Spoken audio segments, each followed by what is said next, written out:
Hello friends, I'm meteorologist Zach Shields. Thanks for stopping by the Fox 7 Weather Center. Round 3 of the severe weather will start to break out later on today. Looking back on what happened late yesterday, it was a wild evening around here. We had a tornado touchdown 10 miles northwest of Briggs, damaging 5 homes, 1 injured. We also had huge hailstones falling out of the sky in Burnett County near Inks Lake and also Buchanan Dam. We had quarter to baseball size hail, quarter size hail in Andice and Burnett. And believe it or not, the severe weather will be even more widespread here in the next several hours. All the pieces to that storm puzzle are slowly coming together this morning. The atmosphere was worked over after producing all the storms late yesterday. Now that energy and moisture is building back in advance of this slow-moving front that's been generating rain and storms up there in North Texas and Oklahoma in the morning hours. And then the wild card of the forecast is this upper low spinning in from Arizona and New Mexico. It's heading right for Texas, and that's going to add the extra lift.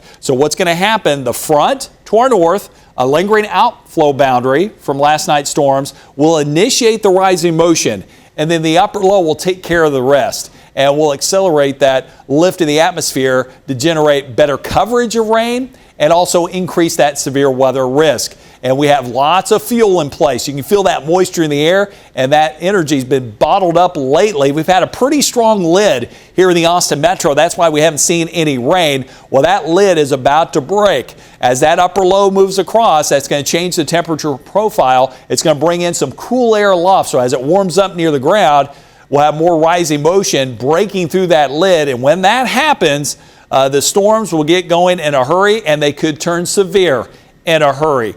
So the best rain coverage will happen from mid-afternoon to early evening. Out in the hill country in Orlando, scattered thunderstorms. More numerous here in Austin, between 2 and 8.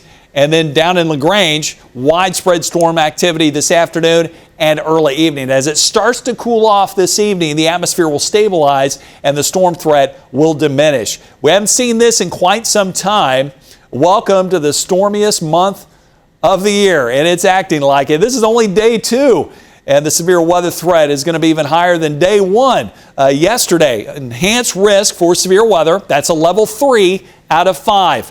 When we're looking at enhanced risk for severe weather, that calls for numerous severe storms that could last several hours, with the main concerns being large hail, damaging winds, and lots of lightning. The tornado risk right now is low at 2%.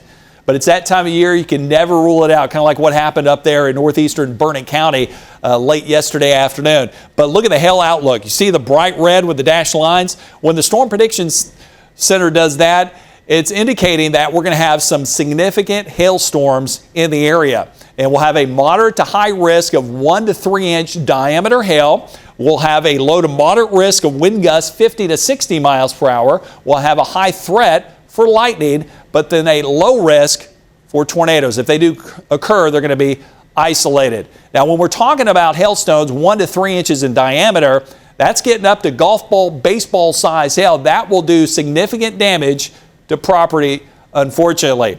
Let's time it out for you with our high-res futurecast. It looks like areas that didn't see a whole lot of storms the last couple of days will cash in on the storms today. Plus, we have that outflow boundary that's sitting about right in here, and that's where we're thinking the storms will fill in and will turn into a huge complex of thunderstorms from 2 this afternoon all the way until 8 o'clock this evening. Could have some leftover showers this evening, but for the most part, not a lot of storm activity overnight, so you can get a full night of sleep in you. And then behind the front, drying out, clearing up, and cooling off. The weather looks terrific this weekend. Another thing we have to worry about is a slight risk for excessive rainfall that could lead to some isolated flooding. All right, that's a level 2 out of 4 here, and it shows much of the area could be dealing with that, especially our northern counties where you've picked up this week alone 3 to 6 inches of rain. So your ground's pretty saturated. So if you get another 1 to 2 inches of rain, you're more prone to have some flooding in the low-lying areas. I think ponding on the roadways,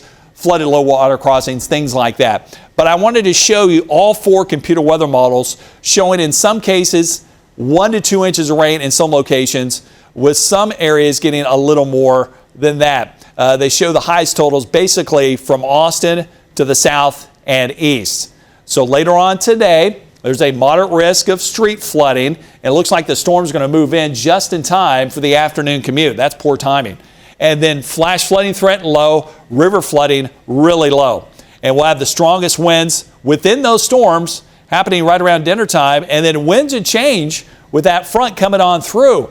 The low that's going to be the storm generator today will make sure we have a really nice weekend around here. That low pivots more into the Midwest and will be under the influence of a dry, tranquil wind flow. Not only will that front bring us back to seasonal levels in the temperature department. We're talking about lows in the 50s, highs in the upper 70s, low 80s. Yeah, I can't wait for that. But it's going to dry out the air. We have some low humidity days to look forward to Saturday and Sunday, and then boom, moisture builds back in, setting the stage for a rainy weather pattern next week. But we'll squeeze in a really nice weekend. It's going to look terrific with dry skies both days, and it's going to feel amazing compared to what we've been dealing with lately. Now, before we can get to that beautiful weekend, we got to get through today. 80% chance of rain. We'll back off of the rain chances Saturday and Sunday, and then slowly increase them to 80% again next Tuesday. What's going to happen, that front, as it pushes southbound, will stall out and then eventually wobble back to the north. And this is going to be the focal point for widespread heavy rain as a stronger Pacific low inches closer to us. And this thing's going to be a slow mover.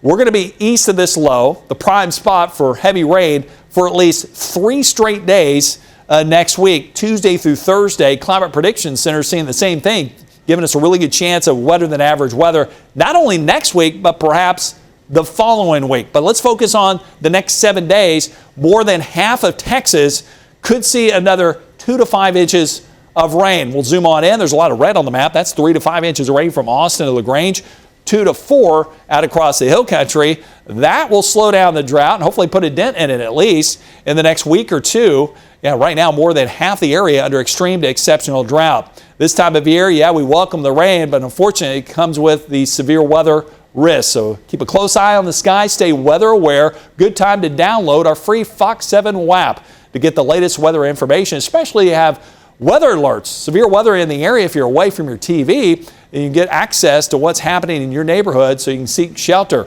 So stay weather aware and stay connected on social media. Continue the conversation on my social media platforms on Facebook, Instagram, and X. Again, watch out for that storm threat increasing throughout the day, and then the weather will improve for the weekend. Thanks for watching. I'm meteorologist Zach Shields.